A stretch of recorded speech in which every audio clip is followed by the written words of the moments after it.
From a bird's eye view, look down at what the Lakers have to do this offseason. Find a new head coach. Are they going to trade away Russell Westbrook? The NBA draft, not much of a focus, but they certainly have to make changes to this roster in NBA free agency.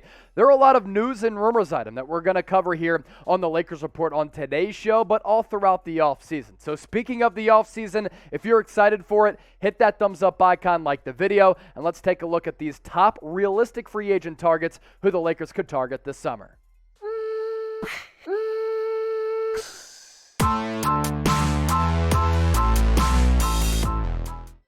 Laker fans, you're watching the Lakers Report by Chat Sports. I'm Chase Sr. Coming your way on today's show, we're going to take a look at the top 10 free agent targets who the Lakers could target realistically. We're not talking about some of the marquee free agents out there like a James Harden if he opts out of his player option.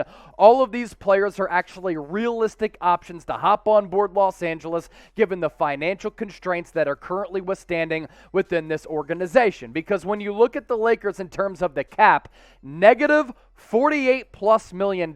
So realistically, they can't make a lot of monster moves. Now, of course, if they do trade away a Russell Westbrook and don't re-sign some of these players in NBA free agency, they find a partner for Talen Horton-Tucker. Maybe even they trade away Anthony Davis. That frees up a bunch of dollars. But right now, that doesn't really make all too much realistic sense. So our first player is a bit of wishful thinking, but it's a player who I think could really fit seamlessly on this roster. And this goes by the name of Anfernee Simons, guard for the Portland Trail Blazers. He's going to be a restricted free agent. So that's really the big holdup here, is that he's not an unrestricted free agent. If that was the case, he'd be free to hit the open market and sign with any team.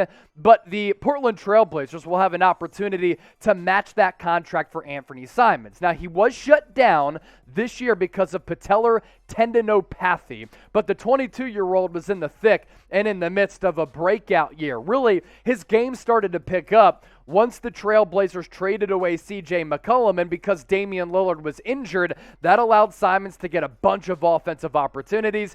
He certainly took advantage of it. Now, the growth was certainly on display in impressive fashion, too. 2019-21, 154 games played, 17.5 minutes per, 6.5 field goal attempts per night, 7.5 points. He shot 41% from the floor and 38% from beyond the arc. Those numbers certainly respectable considering the minutes played. But this past year in 57 games, and even with that injury, he did play a bulk of the season, numbers in terms of minutes went up and numbers across the board really did escalate. Minutes up to nearly 30, field goal attempts more than doubled, points per game more than doubled as well. The field goal percentage with more opportunities went up, and he even got better from downtown. So it all comes down to what the Portland Trail Blazers will want to do with their future. But Anfernee Simons on the Lakers, a young and ascending player who I actually think is going to get paid pretty handsomely in NBA free agency.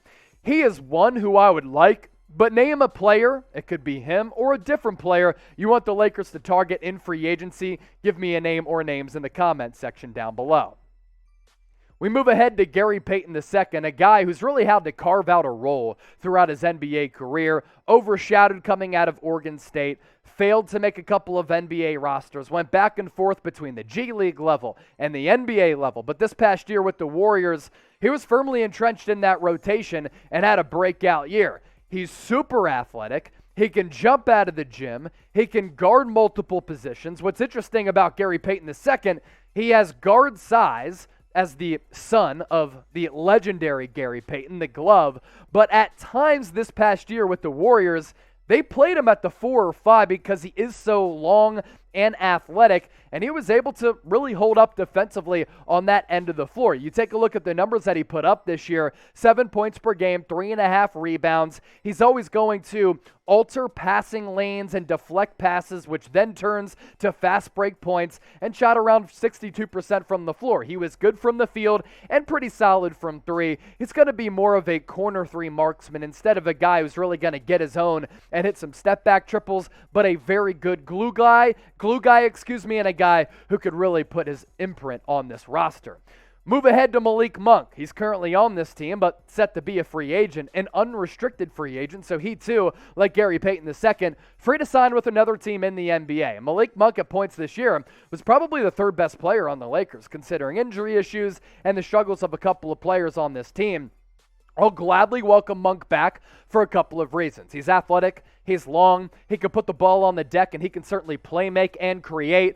He can get to the hoop and finish, but he's also a really good three-point shooter. He shot around 40% from distance, averaged nearly 14 points per game, and I think steadily, since coming out of Kentucky, originally, a lot of people had labeled him as a bust. Last couple of years, though, especially last year and this year, he really was able to carve out a nice little NBA role, and I think moving forward, he's going to earn himself some money. There's no question about that. Earn himself some really good, consistent minutes. But him coming back to Los Angeles because of all of the attributes that he brings to the floor and the price tag, let's say between $6 to $10 million, could be mid-level exemption, something like that. I'd like to see the Lakers bring him back. Now, when the Lakers make a move, we'll be the first channel here on YouTube to let you know, and on Rumble, by the way.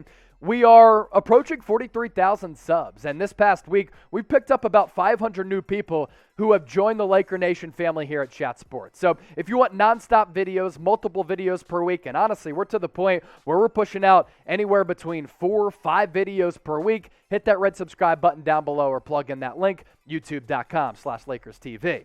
Another glue guy variety, it's Bruce Brown of the Brooklyn Nets. And at points this year, he's really popped off the screen at me. He does a lot of things well, nothing really necessarily great, but I like his toughness. I like his basketball instincts. He's a good player who can start games from time to time, and then also from time to time, he can come in off the bench and make some championship level plays. I thought in game 1 of the playoff series against the Boston Celtics, he was good. And then in game 2, he went on a personal 9-0 run to start the game. So Bruce Brown is a player who is an intriguing player for me for the Lakers to target in NBA free agency, and he is a player who isn't going to cost all that much money given the financial constraints for this Lakers organization. We move ahead to T.J. Warren now of the Indiana Pacers, and we turn back to the NBA bubble. This dude was a straight-up stud. He was a bucket getter, putting up monster numbers during the NBA bubble, 25 points per game, including a couple of monster performances against the Philadelphia 76ers. He connected on about 54% of his field goals, 46% from beyond the arc after the NBA restart that year when it was a good year for Los Angeles when they won the NBA championship. The only issue, since the NBA bubble, T.J. Warren hasn't been able to stay healthy. And if he were to go to Los Angeles, yeah, he fills an offensive void, but then also fills the injury question that looms around this organization. 4 games played and foot issues, which are very, very bad for a basketball player since the NBA bubble, but maybe because of that, he won't come at a monster price tag. Which needs more reinforcements on this Lakers team right now? Look at the roster, canvass it, study it back and forth, and then maybe get back to me, or if you know right now, let me know in the comment section. B for backcourt, F for frontcourt, let me know in the comment section. Derrick Jones is a hyper athlete who has never really done a lot to really be considered a very good to great player. But again, these are realistic targets for the Lakers to target an NBA free agency. So let's look at some of the pros and cons for Derrick Jones. Might have the best hops in the NBA. We've seen it on hand in front of our eyes during the NBA dunk contest. Defensive flexibility is something that I like because he can guard a couple of positions, and what he lacks in size, he can make up for with the hops, with the bunnies, with the spring. He always puts forward a lot of effort. Offensive game, though, these are the cons, hasn't really grown much. A career sub 30% shooter from deep. He occasionally can knock down that corner 3 ball, but cannot be relied upon night in, night out. And that consistency factor, or the lack thereof for Los Angeles, might be a problem. How about Robert Covington? Nowadays, when I construct NBA rosters, I want 3-and-D wings. And Robert Covington nowadays is a prototypical modern-day 3-and-D wing. This goes back to him really earning a role with the Sixers during the process days when Sam Hinkie was rebuilding Philadelphia, which by now has worked, by the way, for all the detractors. With the Blazers, though, Robert Covington, He was just okay. He was a big splash trade deadline acquisition, played around 30 minutes per, 7.5 points, less than 6 boards, always a really good steal getter, 34% from distance.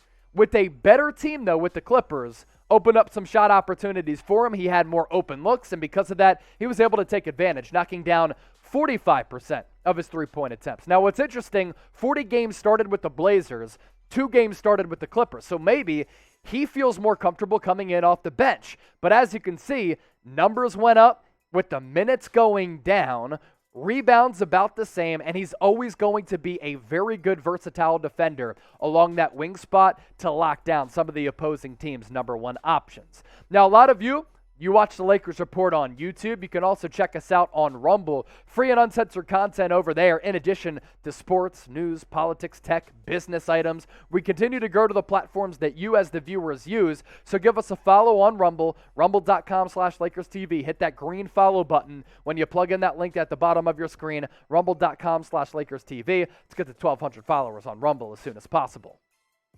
3 more players to get to. Joe Ingles. He was traded away leading up to the NBA trade deadline, but this was after he had suffered a career-ending injury. With Ingles on this team, look, he's not going to be the best defender, right? But you have LeBron James, and let's say you hold on to Anthony Davis, so you make up for the defensive lapses with Joe Ingles because you really like the tantalizing offensive play in terms of shooting. Pros can run an offense as a big point guard. He could play off ball as well. Lakers certainly need more guys who can get a bucket from downtown. He's a good ball handler for his size, very crafty, somewhat slow, but uses his body to his advantage. The cons, though, I talk about that injury coming off a torn ACL, turns 35 years old in October, has a lot of mileage on the tires because of his NBA tenure, but also plays internationally for Australia, and at this point might be past his peak defensively, but if he's open from downtown, he's going to be able to knock down a lot of three-point shots. 2 guys left. Who are they? The first, it's Mo Bamba. Coming out of Texas, first couple of years in the NBA, he wasn't all that good. The song was made after him, pretty legendary for him, had to have been pretty cool.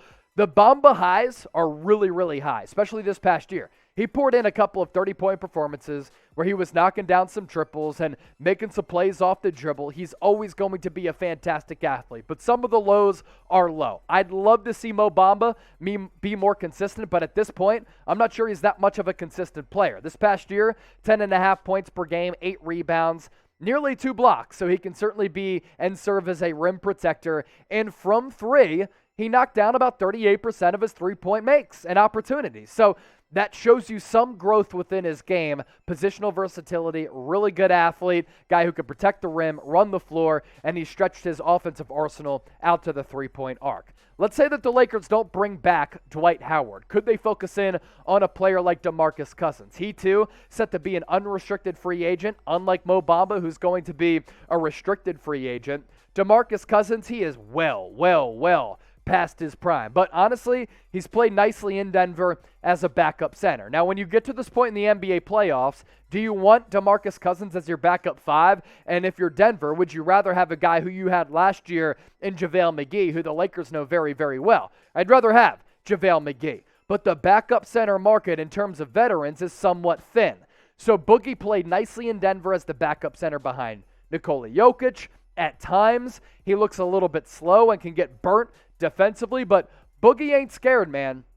And I do appreciate this about his mentality and about his game. In a big moment, regular season game, playoffs, he's not scared to take a shot. He's not scared to mix it up with some other guys and kind of jaw a little bit to try to get in the heads of other opposing players.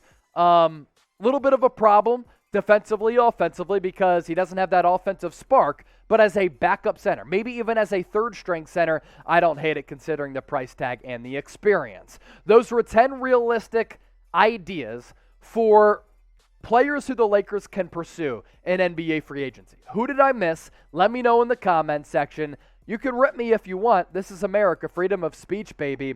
Rip me in the comments. Let me know who I missed, or if you like some of those players, you can let me know. And don't forget to subscribe.